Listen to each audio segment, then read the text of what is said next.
problem. What is the problem over here? In the first stage, we have understand about the statement of the problem. In the next stage, clearly we are defining what is the problem of the statement. And this third stage is ideate. What about ideate?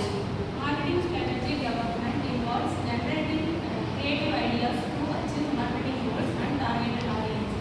It's about exploring possibilities, promotions, campaigns, and customer engagement by using structured techniques like brainstorming, scamper, and mentoring.